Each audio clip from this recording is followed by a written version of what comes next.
Assalamualaikum warahmatullahi wabarakatuh. Sebelumnya, perkenalkan nama saya Aris Hidayat dengan NIM 103222041. Saya dari kelas Hukum Internasional B. Di sini saya akan mengangkat tema konflik, yaitu konflik kemerdekaan Timor Leste terhadap Indonesia.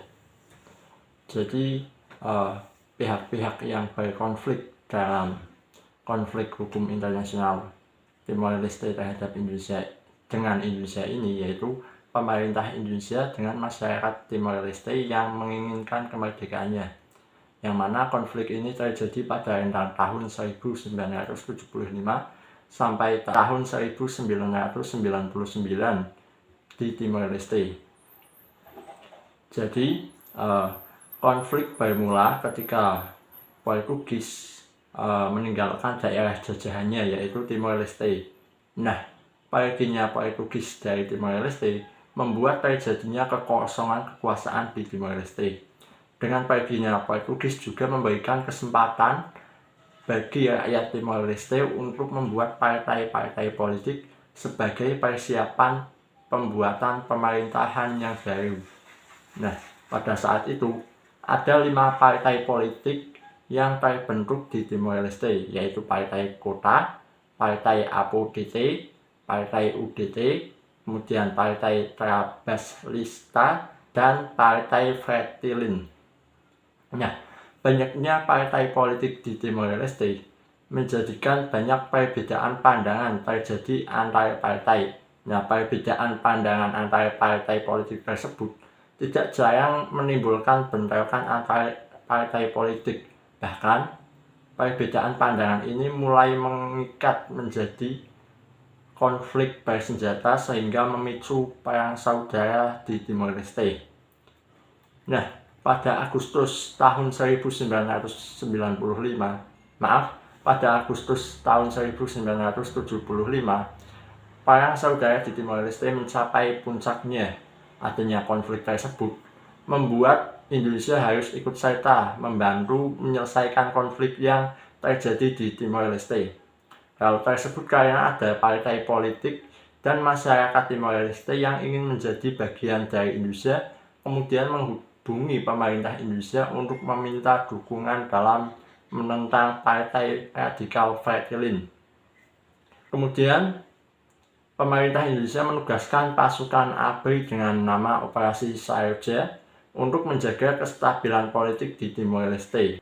Pada 30 November tahun 1975, aliansi dari Partai UDT, Partai APODT, Partai Kota, dan Partai Trabalista mendeklarasikan deklarasi integrasi dengan Indonesia yang dilakukan di Balibo. Ya, tujuan deklarasi tersebut adalah untuk mengadvokasi bergabungnya Timor Leste dengan Indonesia atas nama rakyat Timor Leste. Timor Leste kemudian resmi menjadi provinsi ke-27 Indonesia yang disebut dengan Timor Timor. Sebenarnya, mayoritas masyarakat Timor Leste telah setuju dengan keputusan Timor Leste untuk bergabung dengan Indonesia. Namun, masih ada pihak yang menentang dengan diambilnya keputusan tersebut, khususnya Partai Fretilin. Keinginan mereka untuk mendapatkan hak menentukan nasibnya sendiri memunculkan sejumlah gerakan pro kemerdekaan di Timor Leste yang juga didukung oleh gereja.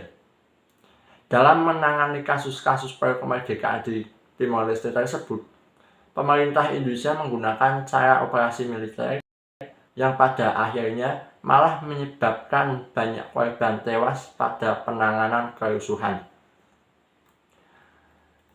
Inti permasalahan yang akhirnya mendorong Timor Leste untuk melakukan pemberontakan kepada pemerintahan Indonesia adalah perlakuan tidak adil dari pemerintah terkait ketimpangan distribusi pengelolaan sumber daya alam, kebijakan ekonomi yang cacat, serta pelanggaran hak asasi manusia, dan beberapa permasalahan lain yang dianggap diskriminatif terhadap rakyat Timor Leste, seperti mendominasinya militer di hampir setiap aspek kehidupan sehari-hari di Timor Leste.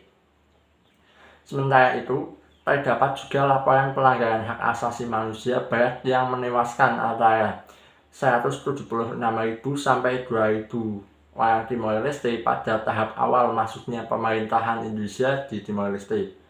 Pelanggaran HAM yang terkenal di Timor Leste adalah terjadinya tragedi Santa Cruz, yang mana militer Indonesia menembaki warga sipil Timor Leste yang tidak bersenjata. Kemudian selanjutnya penyelesaian konflik.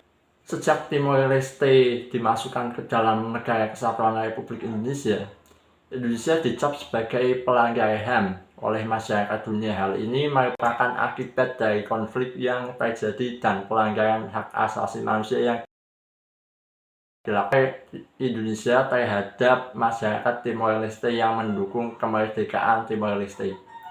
Akibatnya, Indonesia terkena sejumlah sanksi internasional dan dikucilkan oleh dunia internasional. Namun pada saat itu sanksi-sanksi yang diberikan dunia internasional tidak terlalu digubris oleh Presiden Soeharto. Kemudian pada tahun 1997, Indonesia mengalami krisis ekonomi dan pada tahun 1999, rakyat berhasil menggulingkan rezim Soeharto. Saat itu Indonesia berada pada situasi sulit karena GDP Indonesia hanya 0,3%. Kemudian disusul tingginya inflasi sebesar 20,5% dan penurunan tajam nilai tukar rupiah dari 2.000 menjadi 11.000 per dolar. Akibatnya Indonesia sangat bergantung pada Bank Dunia dan IMF untuk menangani krisis pada saat itu. Kemudian atas desakan dari dunia internasional, pada akhirnya Indonesia menyelesaikan konflik di Timor Leste dengan mengadakan referendum. Warga negara Timor Leste diberikan dua pilihan oleh Presiden Habibie, yaitu tetap menjadi bagian dari Indonesia atau menganut otonomi khusus. Hasil dari referendum tersebut, 21,5% jumlah suara memilih otonomi khusus, sedangkan sisanya sebanyak 78,5% memutuskan berpisah dari Indonesia. Dengan hasil referendum tersebut menandai berakhirnya konflik Indonesia dengan Timor Leste secara damai.